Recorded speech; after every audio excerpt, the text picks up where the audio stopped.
So good morning, everybody. Welcome to the Social Housing Roundtable. Welcome back. Nice to see some faces back with us again today after a couple of weeks off. My name is Matthew Baird. I am the founder of the Social Housing Roundtable. We started this about two and a half years ago, whenever that pandemic was, with the idea of bringing people together in an open forum without fees, without judgment of level or anything along those lines, to try and encourage conversation into a wide variety of topics. I was just having a quick look on this before today. We've actually got 77 videos now up on YouTube, which is kind of mad in terms of the amount of sessions we've done, and long may they continue. Day to day, I'm a recruiter. I've been recruiting in the sector for 11 years. It's where my specialism has been. It's the only bit of everything that I do that's actually paid for. So if anybody on the call or watching the recording back does need recruitment help, please do reach out. I do give a lot of time as well to Spring Housing. I'm the co-chair of the board there, so I do try and give back to the sector as much as I possibly can. So coming on to, sorry, just doing a mute there. So coming on to today, I've had a few calls over probably the last few months really regarding decarbonisation. Evidently it's a massive topic at the moment, and tied in with data, it was a really interesting time to have the conversation. So I think this is probably going to be the first of a number of roundtables we run on decarbonisation, and trying to get kind of more maintenance focused and asset focused roundtables in over the next few months. But I'm delighted today to introduce Rachel Posgate. Rachel and I connected via LinkedIn, as often is the narrative when I kind of match with people who come to talk with me on the roundtables.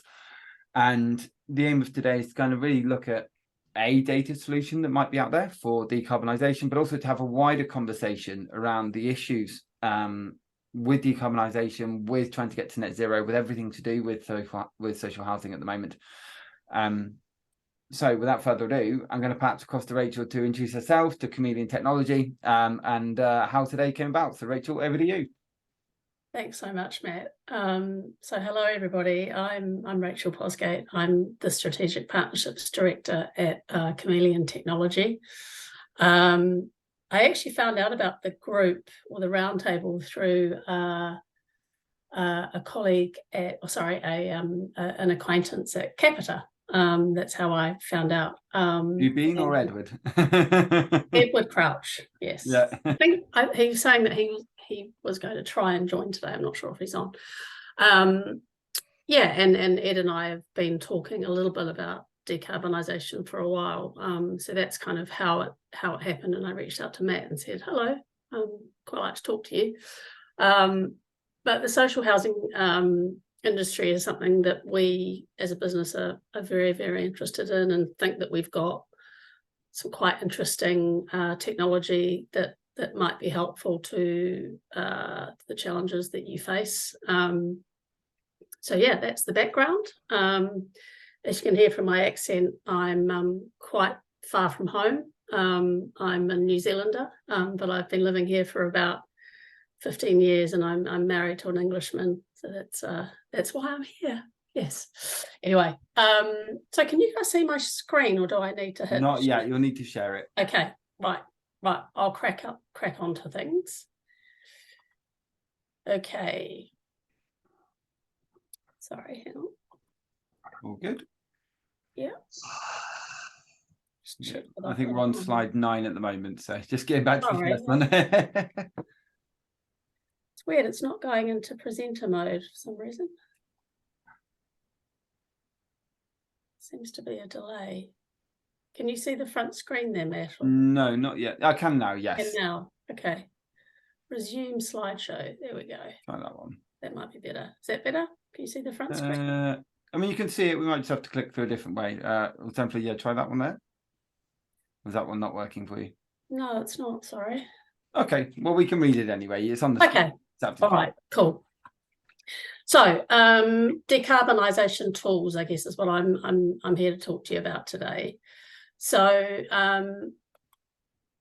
yeah, who's Chameleon Technology? For those of you who don't know, and I'm sure you probably don't, we're a green technology firm. We're based in Harrogate, and we've kind of got three parts to our business. Our sort of historical part to our business is in-home display devices.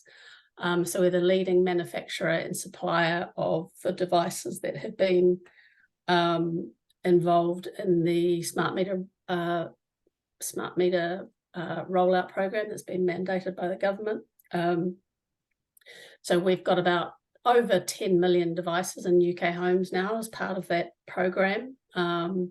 And we supply the top 10 energy suppliers in the UK to do that. So that's kind of the backbone of the business. But over the last 2 to 3 years, we've really diversified, and we've moved into home energy management, as you would imagine, is a pretty natural progression. And we have our own direct-to-customer brand called Ivy. So there is a in-home display device that's called the Ivy Bud, which we sell directly to customers, and that's a far more richer, deeper data insight-based in-home display device, and that comes with a really, really good app.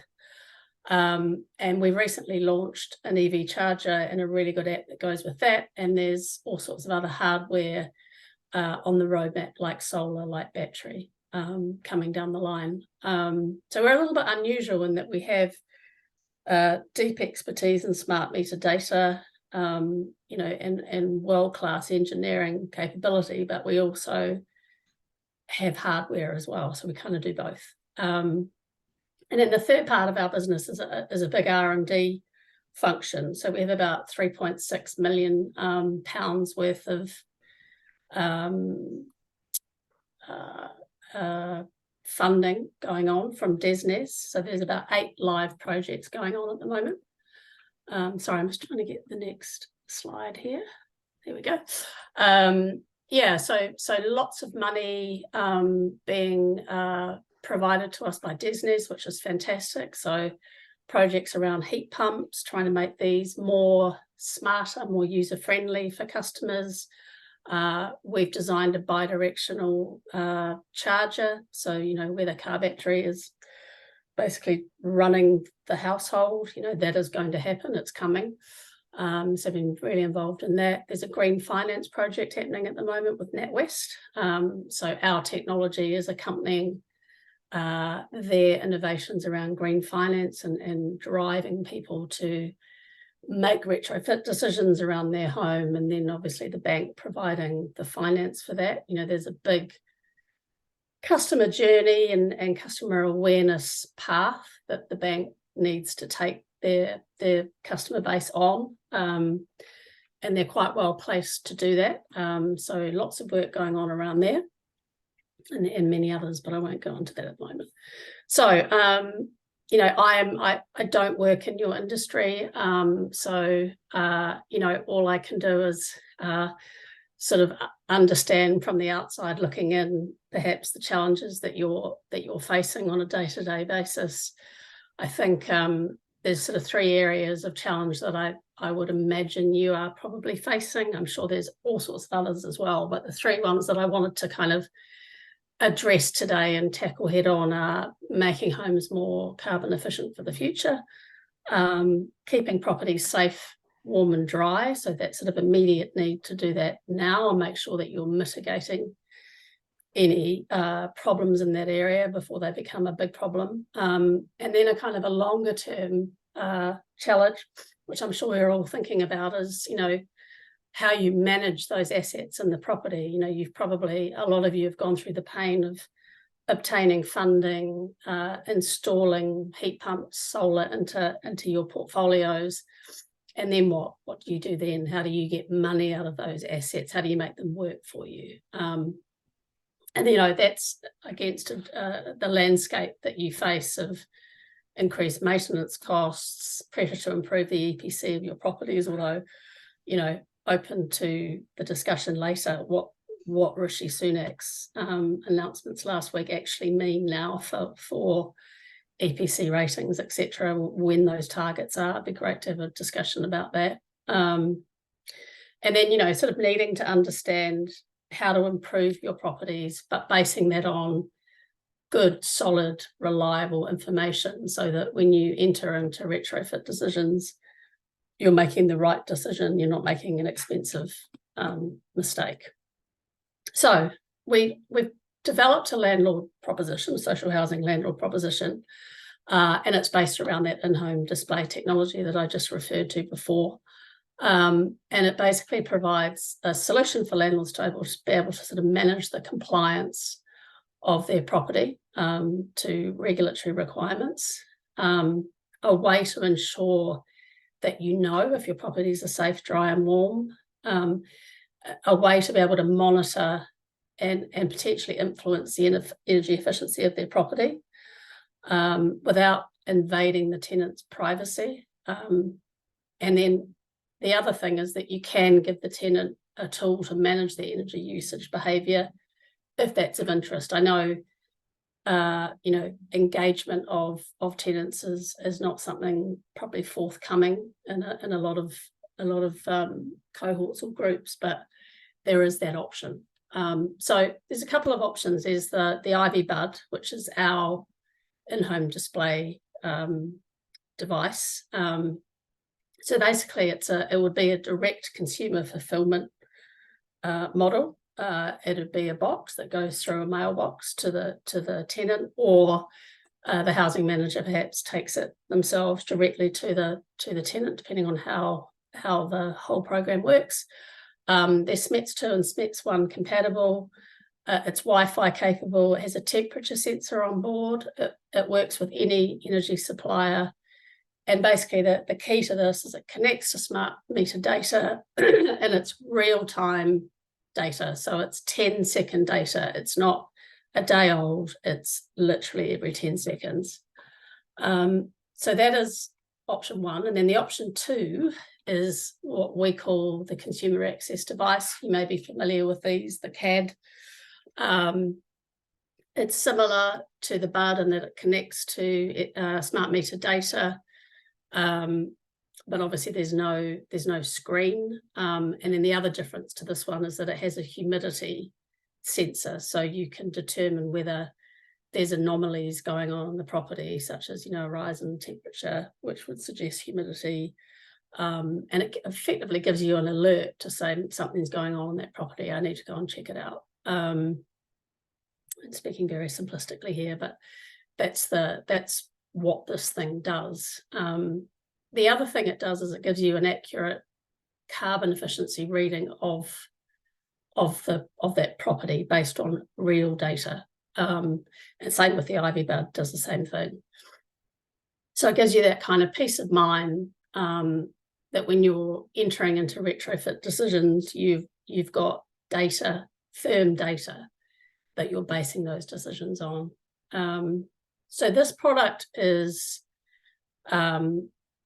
being built at the moment. So we've built CADs for a long time, but this one with the humidity sensor is being built currently, and it will be ready to go to market early next year. The other thing to note here is that it can be cellular or it can be Wi-Fi. So there's both options there. I just wanted to touch on the Ivy app, just so you get an idea of like the granularity and the granularity of the data that's available.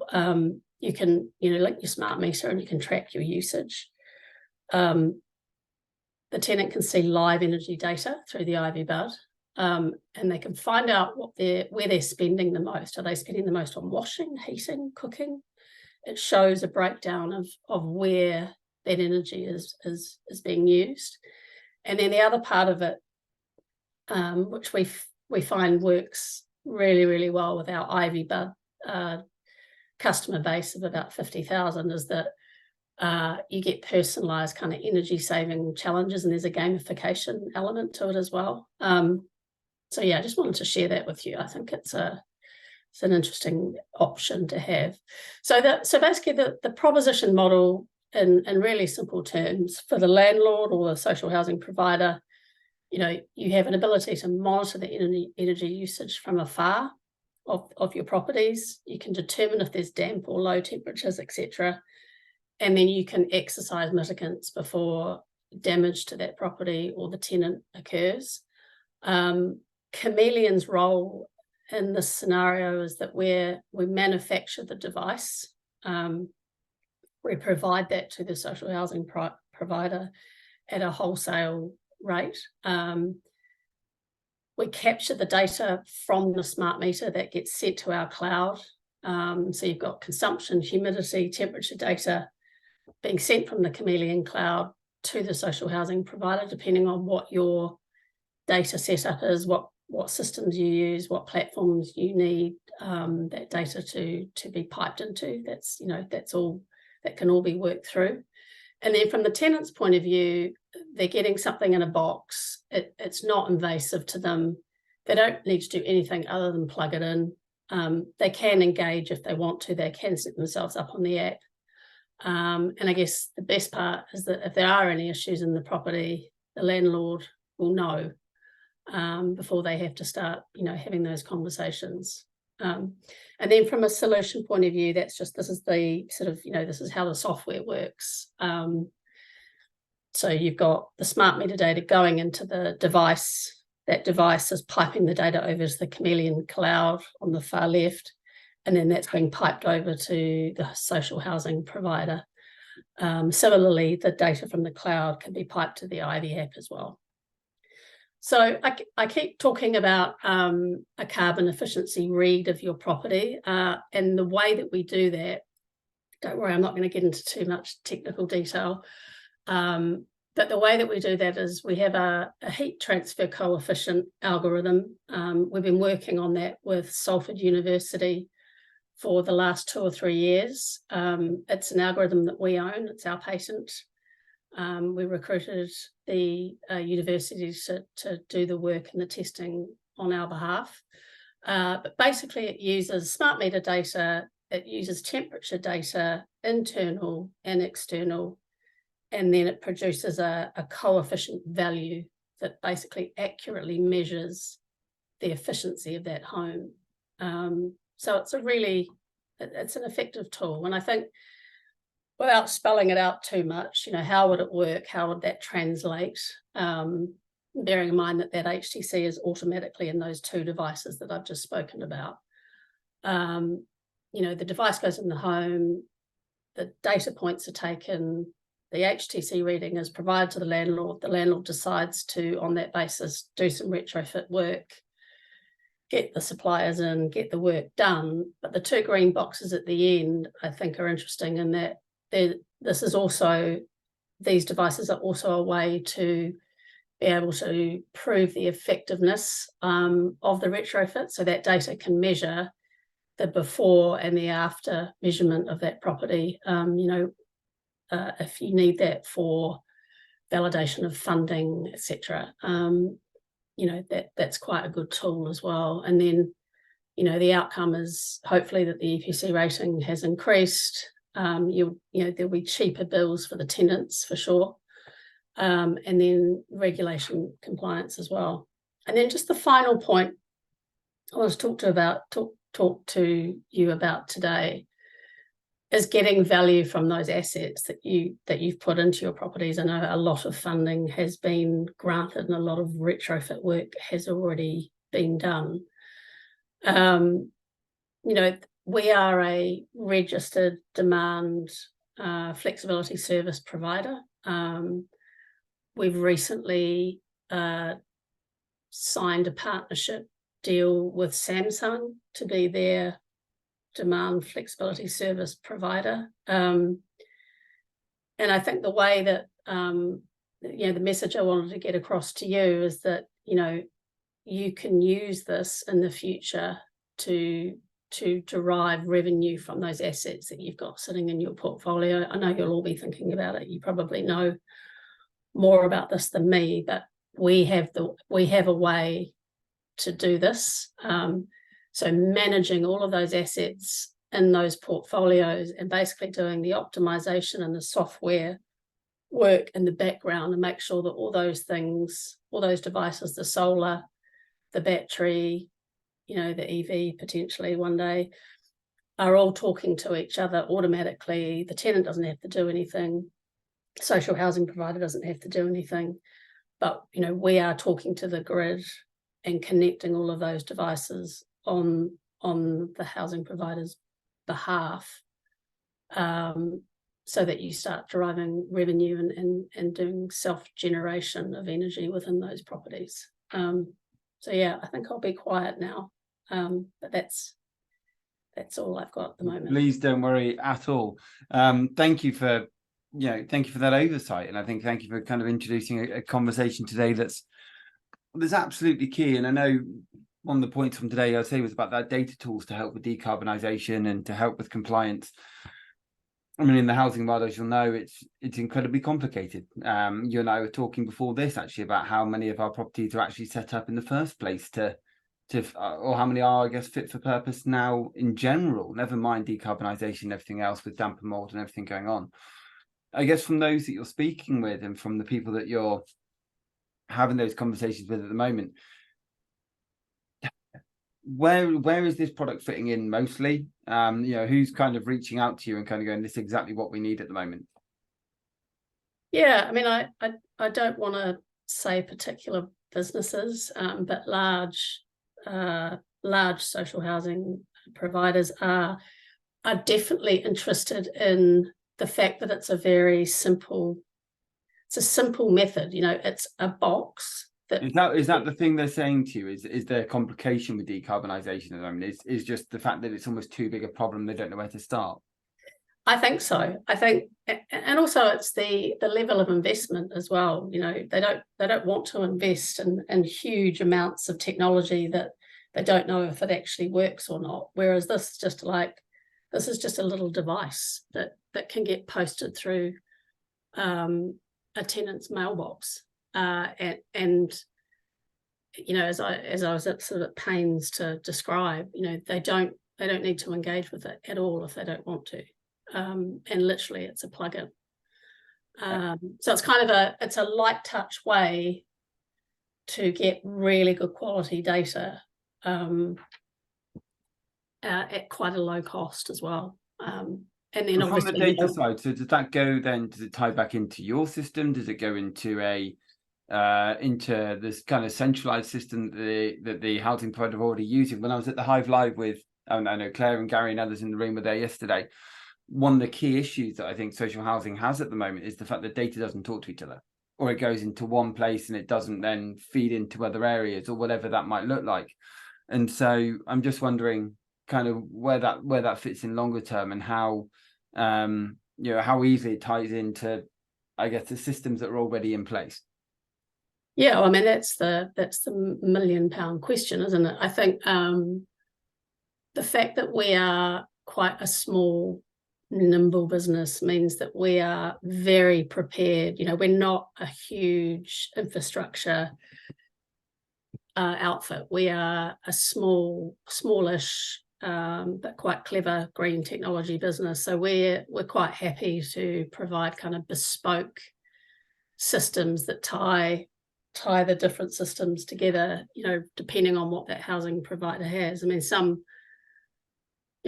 providers that I speak to they actually have like a property management system that they provide, for example, to their landlords, so you would integrate it into that system, for example.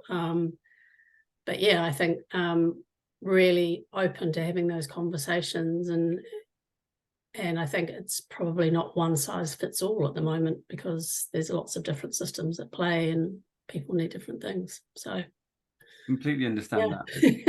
There's been a question from Sam Brooke in the chat. As someone outside of the sector, do you know how many homes of the 17% owned by social housing landlords are currently fitted with smart meters and able to support this tech? Oh gosh. God, I'm going to have to come back to you on that. You've put me out. Wow. No, I will. Please let me come back to that. That's all right. That's the joy of the roundtable. You get questions you never. Yeah. But it's I think this is perhaps some of the point, and I know why some of the people who were registering for today's event were kind of one of the discussion points that seemed to be arising from today was that we can have these different data tools, we can have all this amazing technology and everything else that goes with it, but compliance and decarbonisation by themselves are actually really complicated pieces of work. Yeah. Decarbonisation, as you mentioned, Rishi Sunak making his latest decisions are interesting, but when you're with the way the sector is at the moment and with everything going on, I think there's a hesitancy from some people to actually start doing something until they know it's actually going to happen. I remember when universal credit was coming in and that whole process, it's coming in at this date, and then it delayed, and then it was delayed, and then it's delayed. So people just aren't getting started in maybe the way we need them to, because they don't think it's actually going to be a target, or the target will be moved, or whatever that might look like. And I don't know and this goes to anyone in the room, or indeed to you, Rachel, what are people saying to you about how actively they're pursuing these decarbonisation targets at the moment? Is it their number one priority, or are other things taking precedent? I mean, I think maybe I'll just start. Please do. Just a small, so based on the conversations that I've had, there is massively that hesitancy that you're talking about, and probably about 40% of the people that we've been speaking to have done some measures through funding.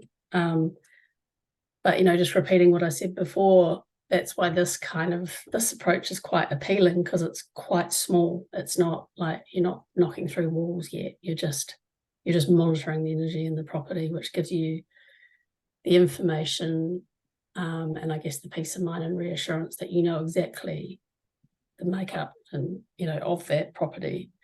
How the tenant's interacting with the energy, and then from there you can make more informed decisions. And in terms of those decisions that people are making, and by all means, I know there's some people in the room here who work exactly in this field, so please do come in, or put a question in the chat, or raise your hand, whatever's best for you. I think therein lies an interesting one, a difficult one, is what those next decisions are. I think and I don't know whether or not you're finding this, but people are then getting the data but not doing anything with it. You're finding out that actually these homes have got X, Y, Z. And I think this is one of the bigger issues around compliance and everything else that goes with it. In fact, point in the chat there, who said that from some of the contacts I regularly speak with, they've been pushing forward with their programs. However, it takes a lot of resource, both in workforce and financial investment. So trying to do retrofits and install this type of tech as part of usual fixes or house visits, rather than kind of wide scale dedicated deployment, which is, I guess, good in one way. But then you still have those problems of going, well, some houses have got it, some places don't. Right? Where's the information we need? And actually, you're finding the job for those on the ground, which are your maintenance operatives, your housing officers, those who speak with tenants most often, are having the biggest struggles. Mm-hmm. In terms of the Claire, do please come in. Lovely. I was going to ask a different thing, but yeah, please do come in. Lovely to see you again.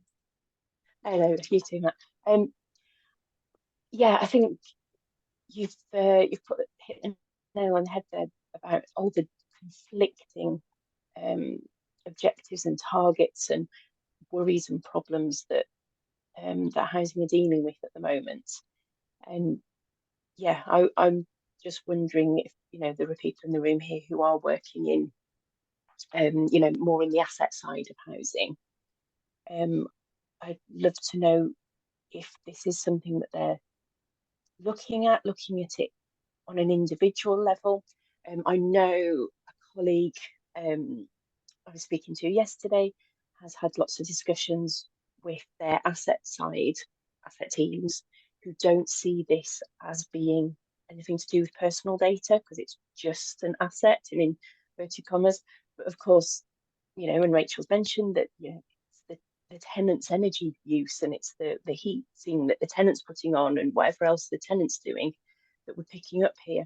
So I just wonder where those conversations are happening. Is it just in the asset teams, or are they widening out to housing and the legal teams, the data teams, data protection teams? And if they're not, let's get them widened out, I think. I haven't really got a question there. I'm just wondering. I'm just interested. What are you finding when you're speaking to people, Rachel, of people that, are you speaking, is it often like one point of contact you're getting in a business, or are multiple people getting involved? I mean, I'll be very honest with you. It's fairly early days that these conversations are happening, and it tends to be sort of market development, business development people who are looking for you know, they've got some objective within their remit that says you must address decarbonisation, but they've also got another element of, you know, looking at innovation as well. So that's sort of where I've been focusing my discussions. But as I say, very early days, and really would love to talk to anyone in this group about, you know, what their thoughts are. What are you doing around this? Are you engaged in these kind of conversations already? Have you already got a full program happening? Be great to know where everybody's up to. If anyone feels like sharing. Go on, Claire. Sorry. Sorry. I was just going to say, one of the major themes that came out yesterday was about silos and working in silos, and yeah, that each team only looks at each project from their point of view. Yeah. So, you know, the asset team look at it something like this as just an asset thing, whereas the housing team haven't been getting involved to say, well, what are the tenants going to feel about it? And maybe the legal and data protection team haven't been involved to go, well, actually, can we do this? How do we do this lawfully? And all that kind of thing. So yeah, it's about breaking down those silos, isn't it? Mm-hmm. Has anybody got any information they'd like to kind of volunteer on what they are doing at the moment, or where they're finding, I guess the biggest issues for them within compliance, decarbonisation in general, really? Quiet today. Don't know. We seem to have a lot of screens off. Tony, I know you've done some project management work before. Is this something you're finding when you're working on projects? I know you're on mute at the moment, sir. You're on mute at the moment, Tony. There you go. No, I haven't come across that, but there's a comment up here. Sorry for the tricky question. Only to ask is, it took me ages to get my own one fitted. My personal experience, because I've moved around quite a bit in the last 8 years, is that one thing that I think they could improve is to allow you to actually own the smart meter. So that if you get a smart meter fitted, you don't have to leave it in that property, go to a new property and then start all over again to get one fitted. If you could take that smart meter to your new property and your new property and your new property, you would always have that information available instead of having to wait until the supplier got around to fitting a new one for you each time. Mm. That's fair. Yeah, really interesting point. I guess on that compliance side, I guess then it comes down to who actually owns it and who's then funding it is an interesting one, because I guess you would fund one per household and how it gets funded, but it's certainly an interesting point. Yeah, because it's like the Hive device. If you've got a Hive device, you have a device on the boiler and then you have the home hub. The tenant actually owns the home hub, but the house owns the terminal on the boiler. That's a crazy situation. Yeah, it is. Yeah. Mm-hmm. Yeah, it makes absolutely no sense at all. Yeah. I mean, on the compliance side, is it, because I know you've more run projects, Tony, is compliance something that, you know, are housing associations struggling with these at the moment? Yes, they are, but they're working more on asbestos. Right, okay. And is that taking a bigger precedent over decarb? Yes, because the asbestos data has been holding many disparate systems over time. They've had various consultants doing asbestos surveys, and they each have a different system or way of holding the information. And then they've now got to get all that information into one system in the council to tell their repair people that there's asbestos there. Yeah. That's the biggest problem facing them at the moment. And I think that's one of the biggest problems facing housing and facing anybody in assets at the moment is there's all, and this is nothing in terms of against Chameleon Tech or anything along those lines. There's so many amazing pieces of tech out there that do their job very well. But if they're not interacting with all the other jobs and the systems already in place and the CRMs we've got, you've got issues like we have with Birmingham City Council and others, where the systems don't work together.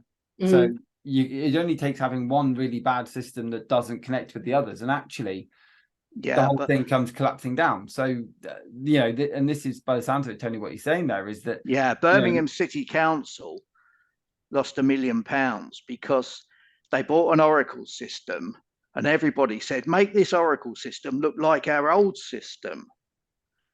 Now, I did a job where it was an Arian installation, and they'd kicked out, I forget what they kicked out, but they had taken that view, make the Arian system look like that. And Arian never worked properly. And I got called in to say, why doesn't it work? And I said, well, you haven't implemented it properly. And therein lies the issue. And I think this is the problem I think that people are having with compliance, with decarbonisation, with anything in these sectors at the moment, is that everyone's looking for that one tech solution that fixes it. Lots of maybe possible solutions are out there, and some, like yours, Rachel, are very, very good, very efficient, very quick. But when they aren't all working in, as Claire mentioned, when they're working in silo from each other, then actually what we're finding are that it's creating problems rather than solving right.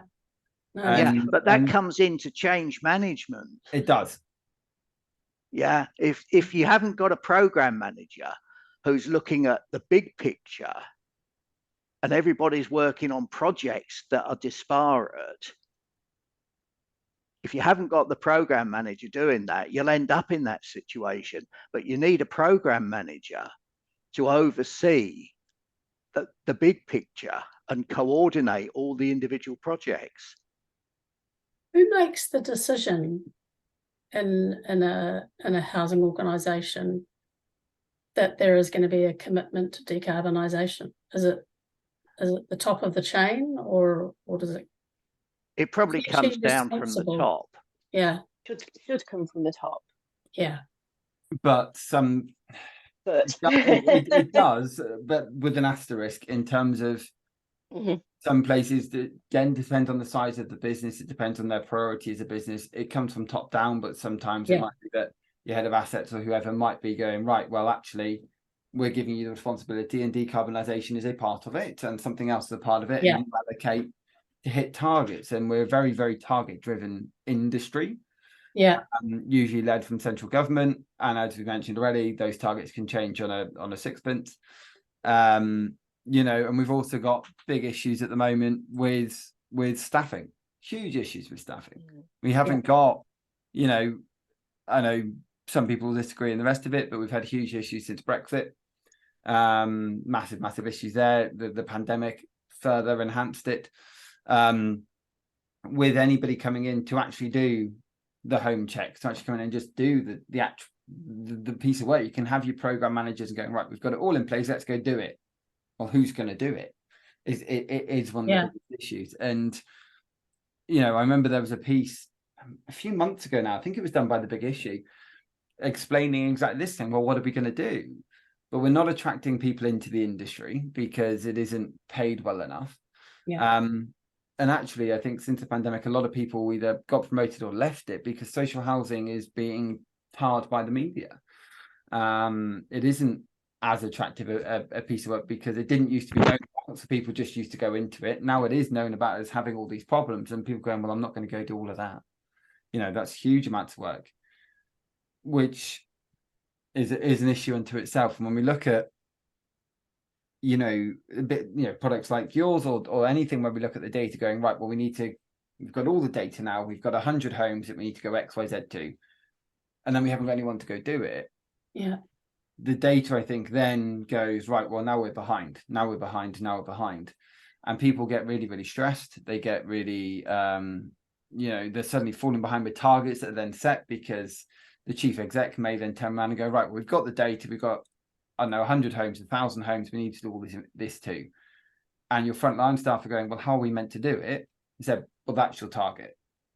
And that's a cultural issue sometimes within housing is we had this discussion, people on the ground. We had this discussion when we had the housing officers table.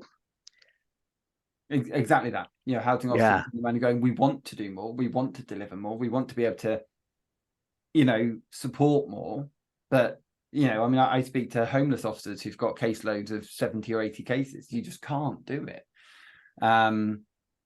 But equally, sometimes there are more efficient ways of working, and sometimes maybe that's where we need the data to do it. Claire, I can see you're off mute. Please come in. I know this is probably really interesting to you.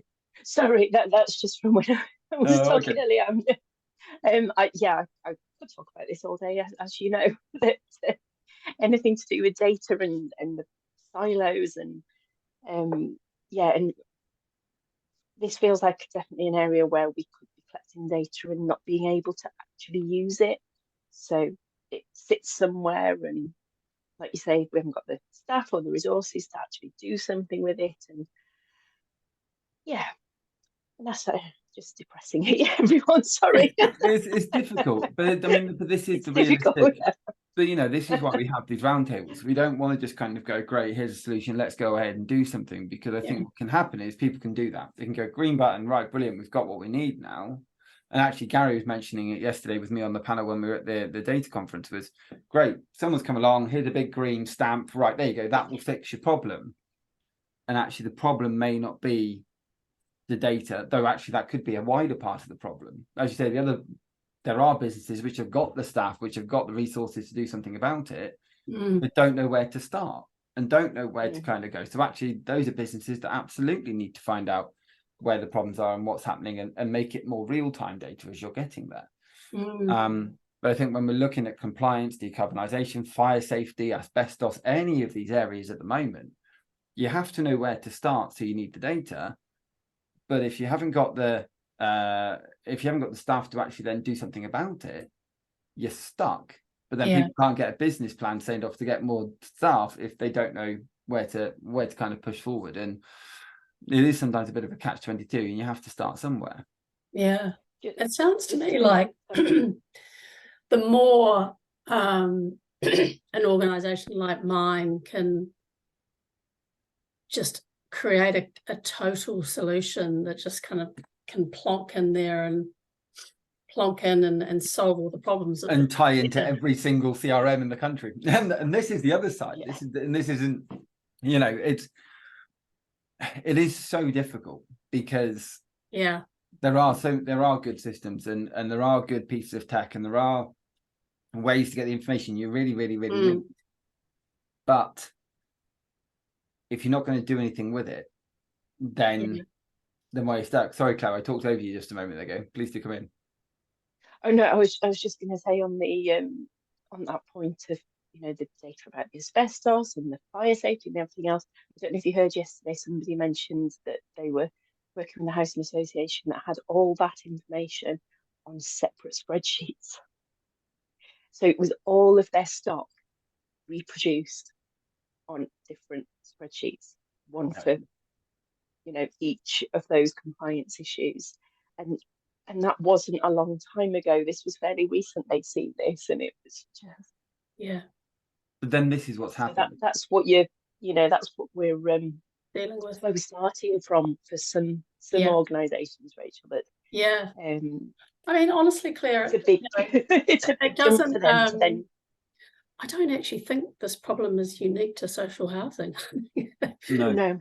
I mean, you talk to some very, very large corporates who have very disparate buckets of data that don't actually talk to each other. So I think, you know, it's a problem that I'm quite familiar with. But it's just how you, I guess my challenge is how do I help access to this kind of technology so that it does do its job and it does help with. And I think it's important to have tech like that that's going to work. Because, and Gary just mentioned in the chat there, I think housing associations are seeing a shift on spending from new builds to existing properties to try and solve some of the issues. In some cases, though, such as Birmingham highlighted, the problems are so extensive that the size of the challenge is much larger than anticipated once the scale is realised from checking the data. So I think there's also a fear of starting. And this is what we're finding. It doesn't help that over the last, unfortunately, kind of 10 or 11 years, there's been a big shift from, I guess, responsibilities on housing providers housing associations have had to become house builders because there hasn't been government money going into local authority to do it. I mean, if we look at the targets compared to what they said at the beginning, it's laughable. I mean, it's less than 1% of what they said they would build in terms of affordable housing. But then what we've got is a huge issue with a lot of properties having problems, a lot of huge amounts of complaints coming in on properties, tenants realizing that actually they have a bigger voice, finally understanding the voice and the power they have to go, right, well, we can go to a local media, we can go whatever. And actually people are now going to listen because social housing is now a topic in the media. So if they do suddenly get something through that says actually 90% of your stock is in serious trouble, it's almost like keeping your head in the sand. But if you don't find it, you're never going to fix it. And we're going to then get problems like we have with our Bishak, like we're going to have with Grenfell, like other ones, where we're going to have issues that are huge, massive problems. And yet we could have known about it. And actually some of the data was indicating it was probably going to be there. But we kept our heads in the sand because it was easier to do so. And as Gary's mentioned in the chat there is a huge focus on existing properties because we desperately need those now to be more compliant than ever. Yeah. And yet the pressure is on building new properties because no one else is doing it and there's a huge housing shortage. So it's an interesting one when it comes to compliance, because I think people are more confident getting, well, they say they're more confident getting new builds compliant, and yet you're seeing all the time that actually as soon as people go do that snagging works after the house has been built, they're failing as well. So it's an interesting one. I think from your side, Rachel, it's a real balancing act to go, how do we make this work? I mean, I know of a couple of businesses who don't do energy data. They do, thermostats, or one of them does thermostats, one of them does like sensors, so sensors in a room, who have both won quite large social housing contracts. So I think there is appetite there, and there are providers that are doing something. Ours is slightly different in that it's the energy data, so it's kind of, I mean, the appetite stronger. is always going to be there, because as we go through more mergers and things like that as well, some housing providers are going to say they must have this data so they know what to do. The problem is that people are either not knowing where to focus, or as Gary's mentioned in the chat there, it's actually if we do deep dive into this, how big is this problem? Because we think 10% of our stock, but we just want to confirm it comes through 50-60% of the stock. Right now, what do we do? Well, we've still got to focus on asbestos, fire safety, yada, and trying to get to these net zero targets with the funding available, frankly, is almost impossible anyway, because the funding, whilst there is money in housing, it isn't being funded in the right way to hit targets that are, for many businesses, there's some that are, but for many businesses, these targets are completely insurmountable. So when you start talking about these kind of issues, there's the tenant. So we've had tenancy service measures come in. So that's a massive problem for housing at the moment. We've got damp and mold, massive thing for housing at the moment. They're almost firefighting at all times. So to try and be proactive with something is incredibly challenging. Can I ask a question around, the level of appetite of a tenant to be engaged in something like the app that I've described? I mean, is that, has this group seen, versions of,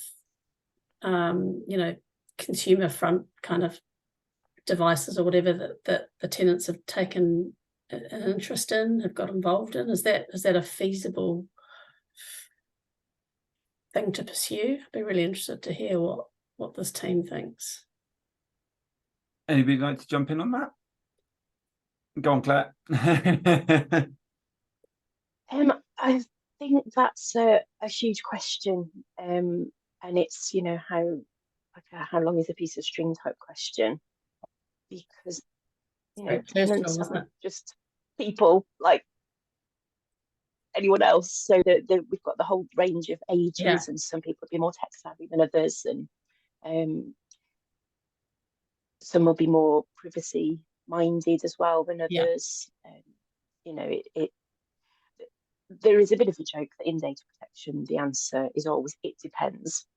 Yeah. But to that type of question, it definitely depends. It depends. Yeah. I think what's Yeah. interesting actually is that a lot of the time I mean, I've run these roundtables and we've had purely tenant focused roundtables that have been really, really powerful. And often what comes through is we don't need to be involved in every single stage, but we'd like to know. You know, so if we're having something inputted into our homes, we want to know what it is and we want to know why, and we'd like to have been involved in the decision on that. You know, if you're telling us that, you know, if you're giving us one solution, just telling us that's what it is, well, tell us what the actual benefits are and what this is going to do, because you're spending our money. And I think that's sometimes where the issues come through, is that housing providers, and it's why part of the reason why I do the roundtable, part of the reason why I volunteer with Spring, part of the reason I do other stuff is because I know that when I'm recruiting, at least some of that money that's coming through is tenant money if they're paying for me to do the recruitment. So I need to make sure there's value added and that there's other stuff going on that I'm supporting with, because that's what we should be doing as a sector. And yet I think sometimes that gets lost, unfortunately. And I'll never, I mean, I always remember a quote, a point that was made by a lady called Hannah Harvey, who's an executive director with Saffron Housing over in Norfolk. And at one point they were considering going to like 7 days or 24/7 maintenance teams to go out and do repairs, so that they were always available whenever anything went wrong. And the tenants turned around and went, why? We don't want that. We don't want you here on a Saturday evening. We don't want you here at, you know, Friday night at 10 p.m. We just want you to double down on the times that, you know, the 9 till 5. So I think the important thing is being able to consult and actually being able to ask a tenant's opinion. And what you'll find then as well is you'll get more engagement. But there are unfortunately still businesses who, that's the very, very last thing that happens, is you ask a tenant, or if you do at all. And I know we've had a number of tenants in the room. Gary has said, we've not even mentioned the additional challenges around the supply chain, where even if funds are available, the access to the resources and products can be significantly more expensive than previously budgeted for, or there can be long delays in requiring the products and materials. Couldn't agree more. I'm going to double back to that in just a second. Tony has said, can someone explain how net zero works in social housing? Probably not. I think what's the net in social housing? Yeah, well, this is exactly the issue. But there is that's a whole. I think that's a roundtable unto itself, Tony. So I'm going to come back to that one another time. And Sam had said, I don't know the answer, but my opinion would be, can the app and data lead to real world benefits to me, aka reduction in energy bills or other incentives? And that's the way to speak to tenants regarding it, is going, look, by doing this, this is what you will actually see. The problem you have is if it gets added on as a service charge in order to do all of this, in order to do the whole work, then they go, great, well, you're asking me to do something, and actually I'm getting no benefit from it. I mean, I think other than two things. So basically, if the data through, you know, the devices that I've shared with you today tells the social housing provider, right, this property needs, you know, the best way to make this property carbon efficient is to install a heat pump or whatever. You install the heat pump, then yes, you will potentially have benefits to the tenant by having cheaper bills, right? But if you're not at that stage and you just put the app and the device into a tenant's home, the way that you can affect their energy bills through those devices is by the customer engaging with that app, because that app will tell the tenant how they're using energy and where they're wasting it, where they're spending too much. So you're dependent on the tenant to engage with that, learn from the behaviour that they are. If they're wanting to. And if there's not other additional challenges like mental health needs and learning difficulties and cost of living. But exactly. it can highlight if there's an engagement. Auntie, I'm going to bring you in, and I'm going to double back to Gary's point. Yeah, thanks so much. I've been listening to the conversation, and I think the one that got me on was the question from Tony about net zero in social housing. I worked with a local authority for over 10 years in the past, and I can And again, I've also worked in other areas as well. And I can say that, yes, it is possible to achieve net zero in the social housing. However, I think the housing sector as a sector, they need to sit down and define what social housing, what net zero means for social housing. I think as it is, it's been dictated by professionals and by scientists, by policymakers, by everybody else, except social housing. So social housing practitioners need to sit down and say, what does net zero mean for us, for our customers, for our suppliers, for the buildings, for our staff who travel from long distances? And there are lots of opportunities. There are 3 scopes of emissions under net zero: scope 1, scope 2, scope 3. And you will discover that there are lots of opportunities for social housing to come together as part of procurement and begin to evidence how they can, or where they can, deliver net zero within social housing sector. Thank you. No, thank you, Anthony. And it's a really, really fair point. Yeah, I mean, there are my only concern, I guess the only thing I'd say in response is that often, a bit like we have with the professionalization targets that came through from the government, they go, right, we're going to do this, and then they keep their head down and go away, and we never actually get told how we're meant to get there. You just get told what you meant, where you meant to get to, but not how to get through the journey. On Gary's point, you know, available, the whole issue around the supply chain is massive. And Rachel, just as I guess a final point from you to wrap up, are you finding that in every sector at the moment? The supply chain is one of the big issues in terms of getting the data, and then what are you meant to do? Even if you've got the staff, as you say, if you haven't got heat pumps or everything has gone up, you know, I mean, the last year everything's gone up exponentially. So how are you meant to stay within budget is almost impossible. Yeah, I mean, I think I mean, we deal with quite a few other verticals, often, you know, quite large sort of corporate businesses, and yeah, you don't hear so much about the supply chain problems as you do in social housing. Seems to be it's very, very prevalent. It seems to be in every conversation. But yeah, it's there, isn't it? The cost of everything has gone up. And it's just how you navigate around that. Yeah. I think part of the problem is there often isn't a way. But Yeah, I think that's probably another roundtable unto itself as well. And where we've run out of time, so I want to thank Rachel for coming on today. I want to thank you guys for the discussion and for the questions and for the points that were raised. I really appreciate them. If you want to reach out to Rachel, please find her on LinkedIn to find out more about Chameleon Technology. Next week is apologies, I'm going to pull it up because I'm having a slight mind blank. So Alicia Burrell, who ran for CIH Vice President this year, it came in, I believe, second or third. She's going to be discussing the future of housing from a staffing perspective and how we encourage the next generation. So it'll be a really, really interesting one, and looking at those future leaders of housing as well. So hope you can all join us there. But until then, if you're going to the CIH Southwest Conference, I look forward to seeing you over the next couple of days. If not, I will catch you all next week. Thanks, everybody. Thanks, Rachel. Speak to you all soon. Take care. Thank you. Cheers. Bye. Bye-bye. Bye.